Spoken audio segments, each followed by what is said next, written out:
Hello everybody and welcome to Custom Cycle Studios. You're watching Viking Metal Industries, and today we're hopping back on this 2000 Dyna Wide Glide. Last episode you watched me put some 525 fueling cams in this bike, and today we're going to put it up on the dyno and see how much power it makes. Unfortunately, after the filming of last episode, it immediately dumped 1.5 feet of snow, so it took me a couple of weeks before I could go out and even ride the bike, so we're going to cut to that here in a minute. But first, a word from our sponsors, us. Yes, we are a motorcycle shop based in Northern Virginia, and from now, it is February, mid-February, we are doing a 10% off all of our 5K oil changes, basic oil change services, from now until the end of March. So if you're interested in that, please head to our website, send us an email or a message on Facebook. We'll set you up with an appointment and get you in. Let's get this new spring season rolling in with a bang. So, with all that having been said, let's flash over to Past Will and see how this bike rides.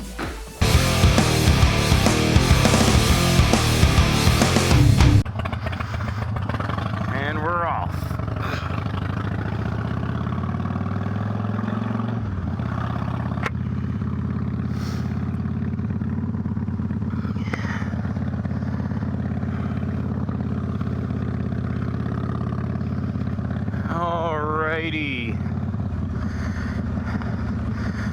First ride on the dyno with this tune and the new cams. It's not really my first ride on it, I cammed it, but it's my first ride since I think I got my tune right.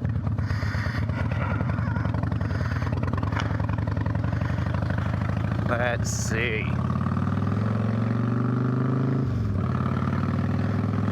So it's been a good couple of weeks now. When you last saw this bike during the cam install video, I slammed the cams in, and like the next day we got dumped on with like 1.5 feet of snow. So, you know, the good stuff. Haven't really been able to ride the bike much, but I've been tinkering on it, playing with jetting. Had a real problem getting the bike to not seem to run too lean. Biggest slow jet I had in the shop was a 48, and that was still too lean for these short ass junk Vance and Hines pipes that are on it. I mean, not everything Vance and Hines makes is junk, obviously, but whoo boy, these pipes sure meant to just be loud and nothing else. Get off the dirt road here and we'll crack her open. This thing is filthy right now, all the dirt road riding I've done on it.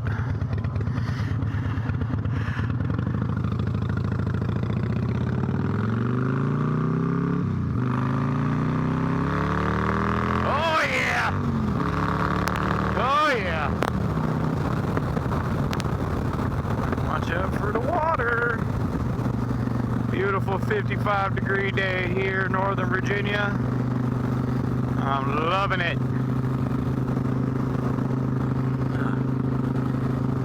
Get my helmet adjusted here.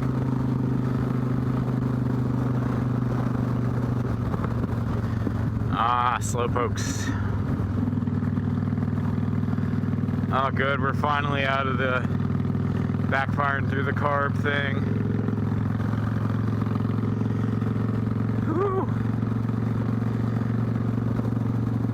Saturday right now, so in the omelet of video making and eggs being broken, you'll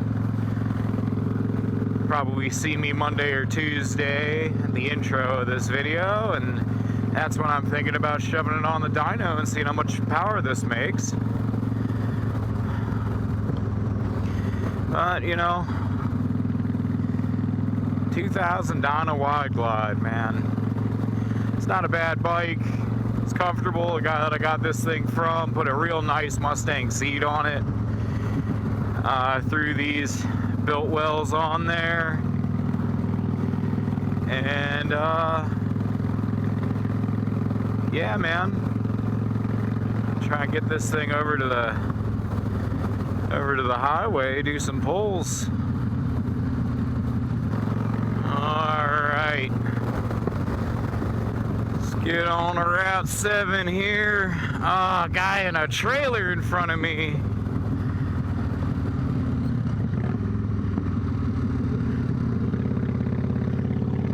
How lame.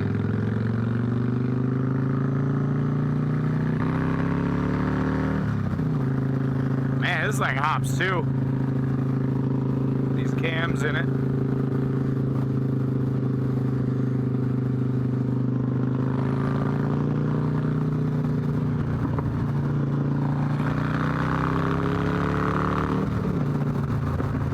Woo.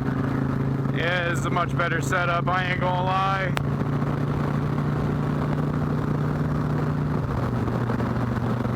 Cruising down the highway, baby. Oh, this is good.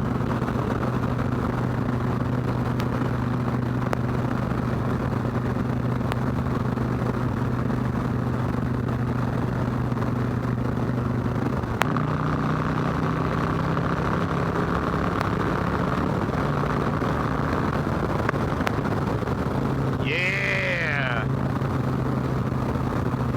Oh, 525's just making 88 cubic inch sing.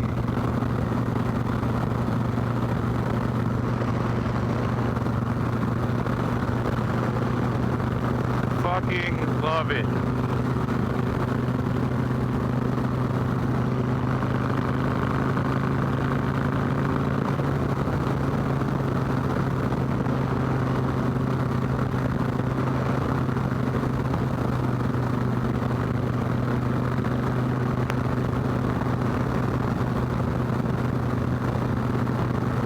We're gonna go to the next exit up. Having too much fun.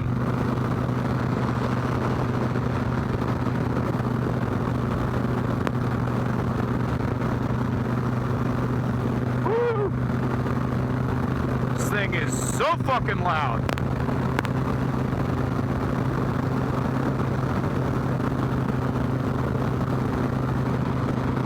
Yeah, but these nice built-well T-bars on here, the fairing, the nice Mustang seat. I mean, as far as Dynas go, you can't beat a better weekend cruiser than this thing, man. It's comfortable. Probably ride this thing all day long. So, for now, let's send it back into the shop, boys.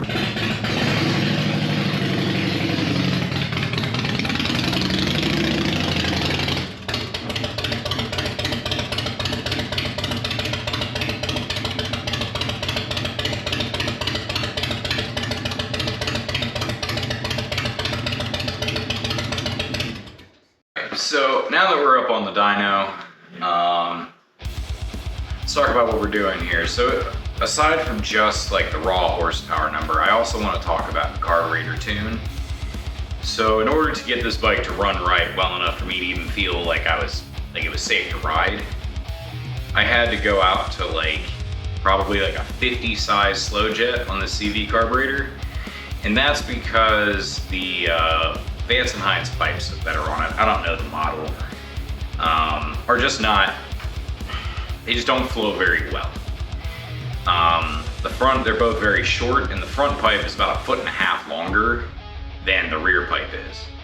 So, needed a lot of fuel to stay idling and get over the reversion fuel standoff issue that it was having.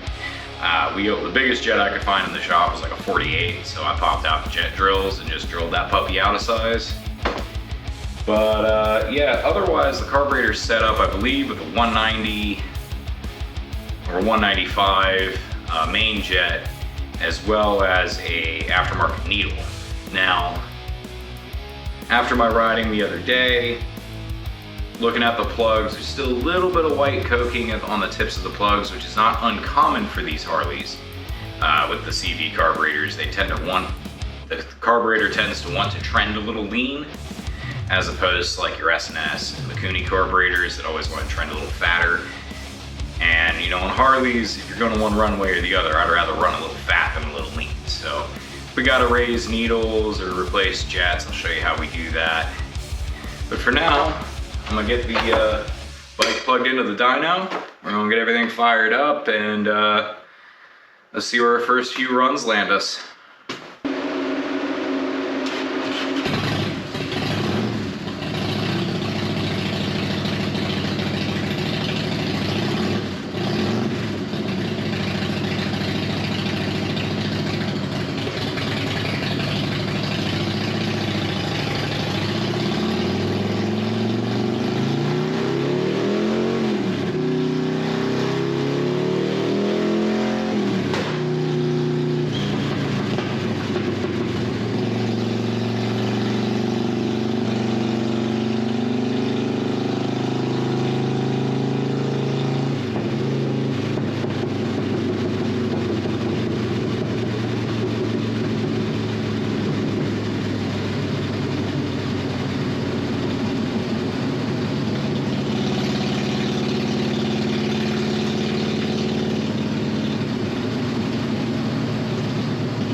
All right, folks, we have Dyno tuned das Motorcycle.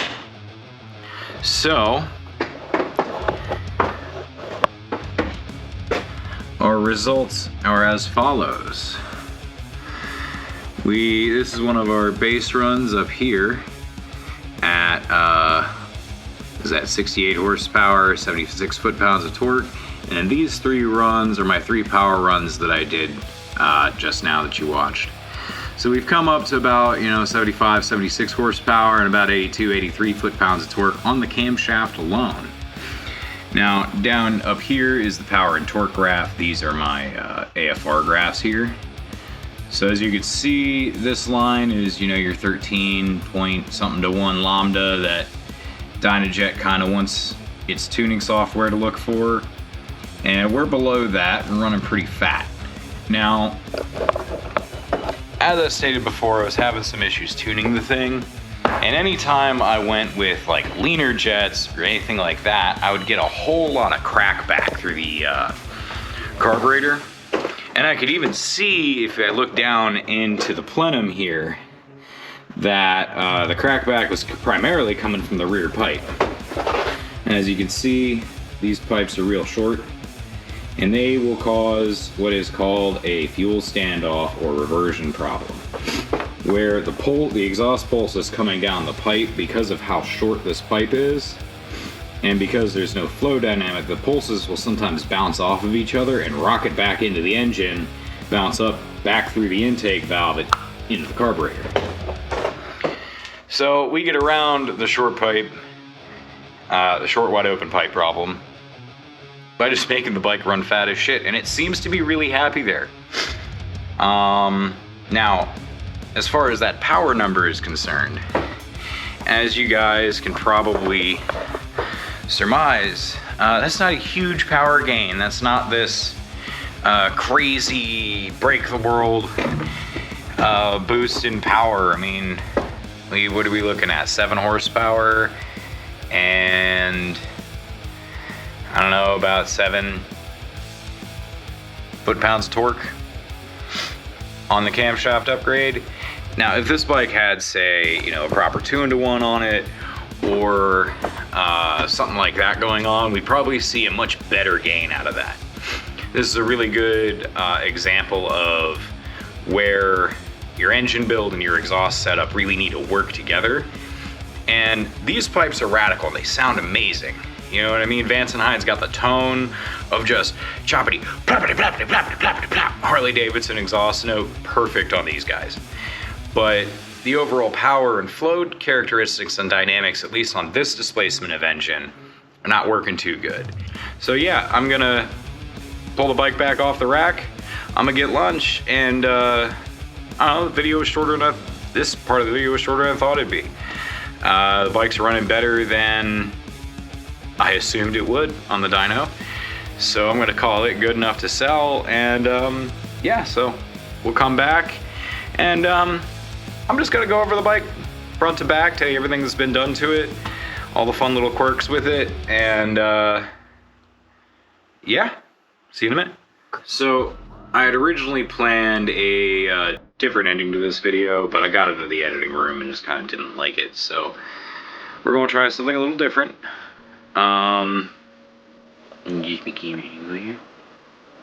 There we go.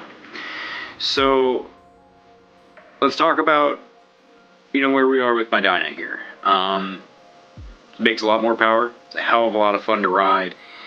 It's very comfortable. Pipes don't exactly lend to horsepower, but they are loud and very proud. And you know, I really think this is going to be a nice bike for, you know, me for the rest of the time that I own it, and hopefully the next owner. It was just fun, man. You just crack that throttle and the thing takes off now. It's not the fastest bike in the world, but it's just more fun to ride. You know, the Mustang seat and the built well bars I've cleaned up, you know, just add to the ergonomics. It's got kickback plates, so that super forward dyna forward control riding position isn't really a problem for us normal length-legged people that may find that uncomfortable. And you know, I'm very happy with it overall. You know, I've also cleaned up a lot of minor issues through the front wheel. I've fixed a lot of wiring gremlins, done a lot of maintenance work, so it's just solid.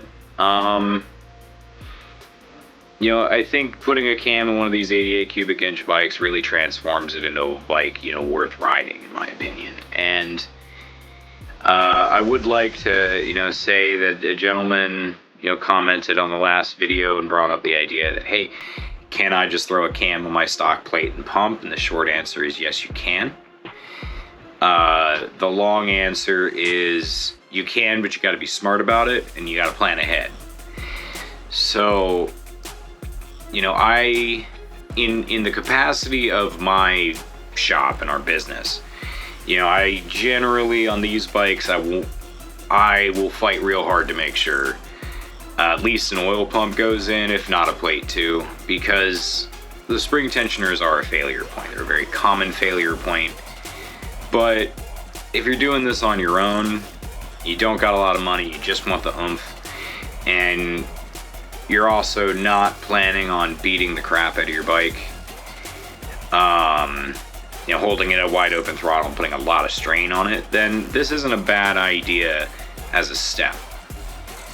I would also say that you have a lot of options this way. If you do a cam, I always say you kind of have to do the lifters, but if you know, you don't have to jump immediately to the plate and the pump if you can't afford it or you don't want to deal with it right then. You also have the option, you know, Fueling makes their OE Plus series pumps that are designed to go into stock plates. You know, there's a bunch of different hydraulic cam plate options now that you can look at, not just S&S or one brand or another. shop around. And you know, if you plan ahead and you just do your research, you make sure the Legos you get are all going to fit together, you know how to install them, you're going to have a fine time. But if you do want to run a cam on your previous, like the original style of plate with the spring tensioners, obviously get brand new ones of those, and make sure you're checking those things every like 15-20 miles. 15 to 20,000 miles, sorry. And you know, if they look like they're starting to wear, just replace them immediately, because you really don't want to abuse the engine any more than you have to. But that all having been said, you know, I hope I answered some questions for people. I hope you all enjoyed watching me do this stuff to this bike. We have some cool stuff coming on down the pipeline. Remember, we are running our spring deal, 10% off of our oil change services for the early riding season that's going to be going on till the end of March. So if you live in the central East Coast, kind of like the Washington, D.C., DMV, West Virginia Panhandle, Southern Maryland area, look us up, go to our website, send us an email, hit us up on social media, and we'll get you in the shop. That all having been said, thank you all for watching. I've been Will from Custom Cycle Studio. This is Viking Metal Industry, and I'm out.